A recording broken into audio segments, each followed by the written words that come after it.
Good day there once again, viewers. Your mate Kamikaze78 here, coming to you guys with some more Planetside 2 content. Today guys, it brings me great pleasure to be bringing you the first episode in a very long time of the glorious Time to Gear Up series. That's right guys, one of the more ridiculous series to have ever graced this channel is making a glorious return, and I cannot wait to see what you guys and gals come up with. We always tend to do a lot of serious review style content here on this channel, so I figured why not bring back one of the more light-hearted series of the channel, just for a little bit of fun here and there.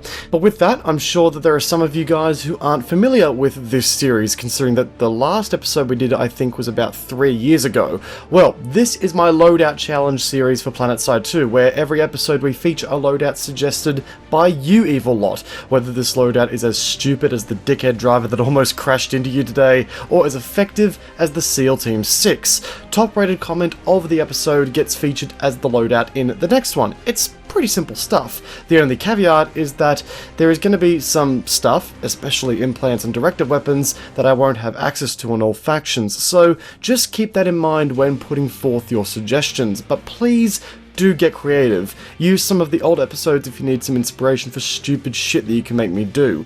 Yeah, to give you guys an idea of some of the stupid shit I used to do, I was once a Jedi on the Vanu, using a quote-unquote lightsaber in a loadout. It was a fun time. But to get the ball rolling, I figured that we would kickstart things off with one of my favourite loadouts for an NC Heavy Assault, a loadout I call the Unit, because once this thing gets moving, it really does hit like a ton of bricks. It's just one big beefy boy. But let's see what we're dealing with here in the form of the loadout. Alright, so starting off, this absolute unit is the primary weapon of the MG-LR1 Promise, which is really just the NC's equivalent of the bullet hose. I mean, it's an easy recoil pattern weapon that makes chaining headshots a dream, and combine that with a large magazine size, you can really just give that enemy, and his mate, and his mate too, the big old middle finger. You get the idea. The weapon can really do crowd control, and when you throw on the smart feeder attachment, you're given even more ammo to play with per magazine. It just makes things even nicer. You know, no one likes reloading, so why not do it less with that smart feeder attachment? On top of that, this loadout uses a 2x sight, forward grip, and a flash suppressor just to complete off the weapon. But what's the secondary here? Well, this is where things start to get slightly disgusting. It's a jackhammer. Now, how did I do this? Simple. ASP. The ASP program lets you take a heavy weapon as a secondary for your heavy assault, and you know that I needed this for my heavy assault as soon as I saw this as an option. Because, you know, if enemies didn't get the message of the middle finger from the Promise and decide to get a little bit closer, then a collection of middle fingers all at once should get the message across. I think that'll do the job. We of course also have an extended magazine and a sight attached to the weapon, because if we're going all out, we may as well, you know, go all out. So when it comes to our Ordnance, the Decimator, well, just sends a big old middle finger to vehicles and max suits, and if you can compensate for the slow velocity, then the added damage is just more than worth it. As you guys all know, this is my favourite rocket launcher in the game, just for that slightly increased damage output. And just to add on, we also take a standard frag grenade here for softening up some targets for a slightly easier kill here and there. Now, obviously, we're dishing out some serious damage here, but what about soaking up that damage? That is also the role of a heavy assault. Well, that's where the rest of the loadout comes into play.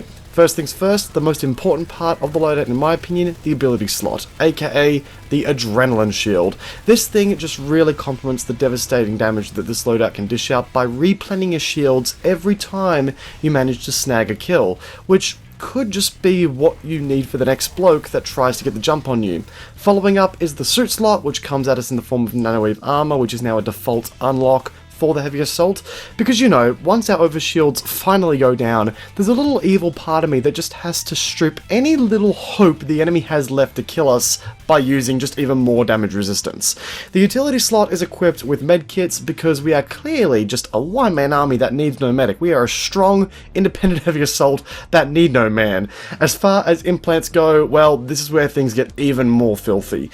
Here we are running a Similar 5 and Battle Hardened 5. Now, this is why I've chosen chosen to go with a headshot machine like the Promise, because every time you get a headshot kill with this loadout, not only do you get the standard shield ability regen that comes from the adrenaline shield, but you also get the headshot bonus that comes from Assimilat, 200 standard shield health instantly added, and a 20% ability charge.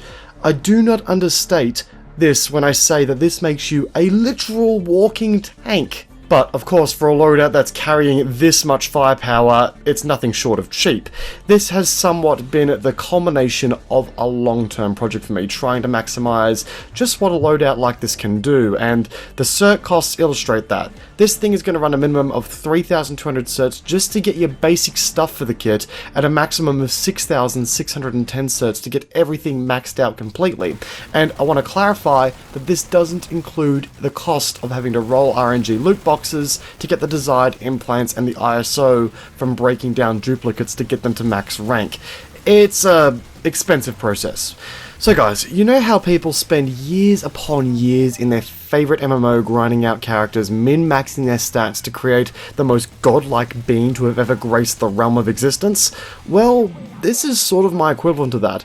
I have spent the last many years playing Planetside, and now that I'm finally putting my main character through the ASP system and unlocking implants, I feel as though I am now what you could actually consider the endgame stage, with this absolute unit of a loadout being one of my endgame loadouts.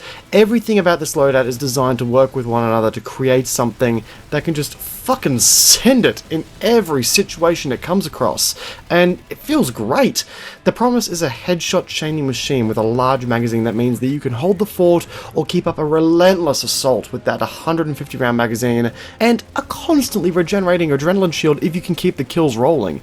Even better, as soon as you finally run out of ammo, all you gotta do is slap any pesky bastards that are still left with a standard left-right goodnight via your Jackhammer, and bam, the dirt is gone in the form of the TR or the VS scum that you're versing.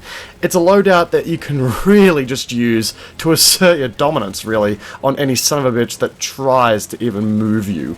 With that said, this chungus of a loadout does come with some things to consider to maximize its potential. For one, you absolutely, and I can't stress this enough, need to be accurate.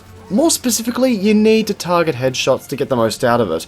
The Promise, for one, lacks a bit of outright damage for, a trade-off in the form of long-term accuracy. So if you use that added accuracy to chain your headshots, you're going to be able to keep that competitive edge in those 1v1 engagements. Hell, even in those 2v1 engagements, for crying out loud. But in doing so, you can also make use of Assimilat. Now, Assimilat 5 can truly turn the tide of a battle, but in order for it to work, you of course need to nail targets with the cheeky headshots. And if you can't nail headshots, you may as well not even run this implant. So the importance of headshot kills cannot go understated here. Even with the Jackhammer, go for headshots! The Jackhammer has one of the tightest shotgun pellet spreads in the game, so abuse the shit out of that to split the skulls of your unfortunate foes nice and quickly. Overall, guys, this has quickly become one of my favourite endgame loadouts right now to run, and has also served to be a really nice option for squad play and capture point holds. The amount of times that I've been able to demolish some poor bloke on the TR of the VS, only to have his ally come on over all cocky like trying to engage me thinking I'm on low health, to get a rude surprise that I am in better health than I actually was when I first started engaging his mate, is the kind of shit that I enjoy way too much in this game. Assimilat 5 and Adrenaline Shield, seriously, try that combo. It is the lifeblood of this loadout, and it just makes for a stupidly fun combination. And guys, with that said, that wraps up today's video discussing the unit, my favourite heavy assault loadout right now in the game. And guys, if you enjoyed today's video, then please feel free to backhand that like button. Let's get this series kicked back off with a bang. And without further ado, guys, let's make this series a community-driven one. Jump into the comments and start sharing some stupid loadouts and challenges with those loadouts you'd like to see me slowly lose my sanity over. Guys, once again, if you enjoyed today's video, consider subscribing and hitting that notification bell to keep up to date with all future content. Also follow me on Twitch and on Twitter and on Discord to keep up to date with all things that are happening in the long run. Once again, guys, appreciate you stopping by and watching the video. Take care, and I'll see you guys all in the next one. Have a good one, guys. Peace out.